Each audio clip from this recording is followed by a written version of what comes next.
आपका स्वागत है बहुत बहुत हमारे चैनल में। और अगर पसंद आए तो प्लीज़ सपोर्ट करिए, देखिए हमारा कैसा रहन सहन है, क्या हम रिचुअल्स फॉलो करते हैं। तो आज जैसा कि भाई दूज है तो हमने यहाँ दूज माता बनाई है और अब हम पूजा करने जा रहे हैं।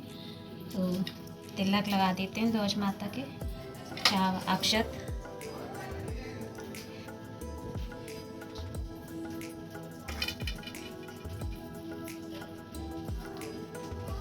भोग अर्पण कर देते हैं।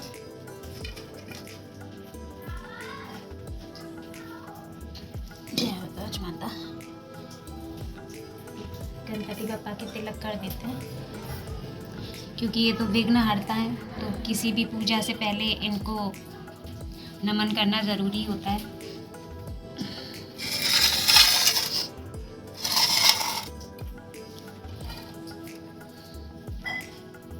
जल अर्पित कर दे भोग लगाने के बाद। जय व्रत की कहानी लेकर आए हैं।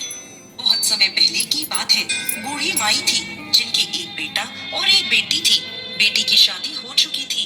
एक समय भाई दूज के त्योहार पर बेटी ने बहन के घर जाने का आग्रह किया तो बूढ़ी अम्मा ने कहा, बेटा तेरी बहन तो बड़ी कलिया है, हर समय लड़ती रहती है, तू उसके घर जाकर क्या करेगा। लेकिन बेटे के आग्रह करने पर बूढ़ी माई ने उसे बहन के घर जाने की अनुमति दे दी। भाई अपनी बहन से मिलने के लिए घर से निकलता है। रास्ते में उसे नदी मिलती है।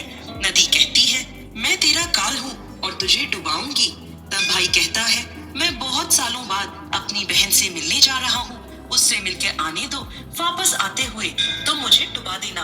तो नदी मान जाती है और उसे रास्ता दे देती है। थोड़ा आगे बढ़ता है तो रास्ते में उसे एक सांप मिलता है। सांप कहता है, मैं तुझे डसूंगा। तो भाई फिर कहता है, पहले मुझे अपनी बहन से मिलकर भाई दूज का टीका लगवाने दो, फिर तुम मुझे डस लेना। सांप भी उसे रास्ता दे देता है। अब वह आगे बढ़ता है। आगे जंगल में उसे एक शेर मिलता है। शेर कहता है, मैं तुझे खाऊंगा। तो भाई उसे भी यही कहता है, मैं पहले अपनी बहन से मिलकर टीका लगवा लूं, फिर लौटते समय तुम मुझे खा लेना। शेर भी उसे रास्ता दे देता है। अब भाई बहन के घर पहुंचता है और आवाज लगाता है, देख बहन, 7 कोस दूर से तिलक कराने तेरा भाई आया है। बहन उस वक्त सूत काट रही होती है। तब उसका सूत बीच में ही टूट जाता है। यह मान्यता है कि यदि सूत काटते वक्त सूत बीच में ही टूट जाए तो जब तक सूत पुनः जुड़ नहीं जाता तब तक बोलते नहीं है। भाई बाहर से दोबारा आवाज लगाता है। भाई की आवाज सुन जब बहन जवाब नहीं देती तो भाई मन में सोचता है, मुझ गरीब से मेरी बहन बात नहीं करना चाहती। माँ शायद सही कहती थी, मुझे यहाँ आना ही नहीं चाहिए था। यह सोचकर वो वापस जाने लगता है। इतने में बहन का सूत दोबारा जुड़ जाता है और वो भाई को आवाज देती हुई उसकी तरफ दौड़ती है और उसे अपने जवाब ना देने का कारण बताती है। फिर बहुत प्यार और स्नेह से उसे घर में लाती है। अब वह अपनी सहेली पड़ोसन के घर जाती है और उसे पूछती है, सहेली, कोई जान से भी ज्यादा प्यारा मेहमान आए तो क्या करना चाहिए। पड़ोसन मजाक में कह देती है, तेल से चौका लगाना चाहिए और घी में चावल पकाने चाहिए। भोली बहन पड़ोसन का मजाक समझ नहीं पाती और वैसा ही करती है। अब ना तो चौका सूखता है और ना ही चावल सींचते हैं। इधर भाई उससे कहता है, बहन बहुत जोरों की भूख लगी है, खाना परोस दो। तो बहन बोली, भाई आज ना तो चावल सींच रहे हैं और ना ही चौका सूख रहा है। भाई ने पूछा, कैसे तो तुमने चावल चढ़ाए और कैसे तुमने चौका लगाया। तो बहन ने उसे बताया, मेरी सहेली पड़ोसन से पूछा था, उसने कहा जान से भी ज्यादा प्यारा मेहमान आए तो तेल का चौका लगाना चाहिए और घी में चावल चढ़ाने चाहिए। भाई बोला, अरे मेरी भोली बहन, कभी तेल का चौका सूखा है और कभी घी में चावल पके हैं। तुम पानी का चौका लगाओ और पानी में ही चावल चढ़ाओ। फिर वह ऐसा ही करती है। जब चौका सूख जाती है और उसे तिलक करती है। ऐसे ही कई दिन बीत जाते हैं। एक दिन भाई बहन से कहता है, बहन अब मैं घर वापस जाऊंगा, माँ अकेली है। अगले दिन सुबह बहन जल्दी उठकर गेहूं पीसकर भाई के लिए लड्डू बनाती है और कुछ लड्डू बच्चों के लिए रखकर अपने भाई को विदा करती है। सुबह जब बच्चे उठते हैं तो माँ से खाने को मांगते हैं तो वह बच्चों को वही लड्डू देने लगती है। तब देखती है कि सारे लड्डू हरे रंग के हो गए हैं। फिर वह चक्की में देखती है तो उसमें गेहूं के साथ एक सांप भी पिस गया होता है। वह उन लड्डुओं को फेंक देती है और अपने भाई के पीछे भागती है। रास्ते में एक पेड़ के नीचे उसका भाई बैठा होता है। उसे देखकर भाई बोला, क्या हुआ बहन? तो वो पूछने लगी, मैंने तुम्हें लड्डू बांधे थे, वो कहाँ है? भाई बोला, तेरे लड्डू मैंने अभी खाए नहीं, पेड़ पर टंगे हैं। वो पेड़ से लड्डुओं को उतारती है और वहाँ गड्ढा कर उन लड्डुओं को गाड़ देती है। फिर अपने भाई को सारी बात बताती है। भाई बोला, बहन तूने एक बार तो मुझे बचा लिया, लेकिन मैं पीछे कईयों को साई देकर आया हूँ। और बहन को सारी बात बताता है। वह दोनों वहाँ बैठे बात कर ही रहे होते हैं कि बहन भाई से पानी मांगती है। भाई बोला, थोड़ी दूर एक तालाब है, वहाँ से मैं अभी पानी लेकर आता हूँ। बहन बोली, मैं खुद ही जाकर पी लेती हूँ और वापस आती हूँ। वो पानी पीने तालाब पर पहुँचती है तो देखती है कि वहाँ एक बूढ़ी माई बैठी है। वो उनके पास जाकर पूछती है, माँ तुम यहाँ क्यों बैठी हो? तो वह बूढ़ी माई कहती है, मैं विधाता हूँ, एक बहन के भाई की तांत गढ़ रही हूँ। तब वह पूछने लगी, माता वो कौन भाई है? तो विधाता उसे बताती है एक भाई जिसके प्यार में उसकी बहन ने सांप की हत्या कर दी। बहन सोचने लगी, ये तो मेरा ही भाई है। वो घबरा जाती है और विधाता से पूछती है, माँ उस भाई को इस श्राप से बचाने के लिए क्या करना होगा? विधाता उसे बताती है कि उसकी एक बहन है, जब वो उसे खूब गालियां दे और उसकी शादी होने तक उसकी हर घात को टाल दे तो उसका भाई बच सकता है।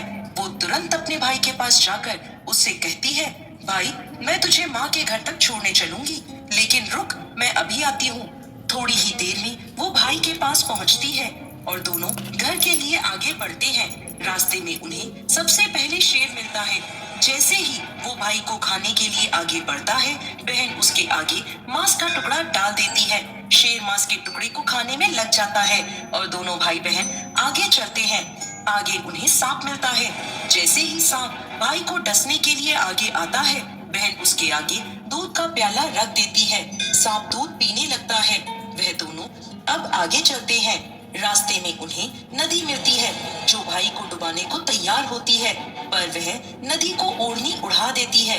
खुश होकर नदी भी दोनों को रास्ता दे देती है। अब वह दोनों आगे बढ़ते हैं और अपने घर पहुंचते हैं। बेटी को देख माँ खुश हो जाती है, पर बहन उसी समय भाई को गाली देने लगती है। माँ बेटे से बोली, तू इस कलिया बहन को क्यों ले आया? तब भाई बोला, माँ बहन तो बहुत अच्छी थी, पता नहीं घर आते ही इसे क्या हो गया। कुछ ही दिनों में भाई का रिश्ता आता है तो सब कहते हैं बहन पागल तो है पर भाग्यवान है। पर जब ससुराल वाले सगाई की मिठाई लाते हैं तो बहन कहती है, इसकी मिठाई क्यों बांटते हो, पहले मेरी बांटो। कई बड़े बुजुर्ग बोले, इसे भी भाई के साथ सगाई में बिठा दो। सगाई शुरू होती है तो वहाँ आग लग जाती है। बहन को तो पता ही था कि उसके भाई की घात है। उसने तुरंत ही वो आग। बहन बोली, अरे इसकी निकासी क्या करते हो, पहले मेरी निकासी करो, इसे पीछे के दरवाजे से लेकर जाओ। बहन के इतना कहते ही आगे का दरवाजा टूटकर गिर जाता है। सब कहते हैं भले ही बहन कलिया है पर बराबर भाई की जान बचा रही है। जब भाई फेरों में बैठता है तो फिर बहन कहती है, इसकी जगह मैं फेरों में बैठूंगी। शादी के बाद जब दूल्हा दुल्हन की रात जागती है तो बहन कहती है, इसकी नहीं पहले मेरी रात जगाओ। कई लोग बोले, बीच में पर्दा लगाकर इसे भी साथ में सुला दो। रात में जब भाई भाभी सो जाते हैं तब वहाँ एक सांप आता है। बहन तो तैयार ही बैठी थी, वह उसे पकड़कर टोकरी में रख देती है और सो जाती है। आज वह कई दिनों में निश्चिंत होकर सोई थी।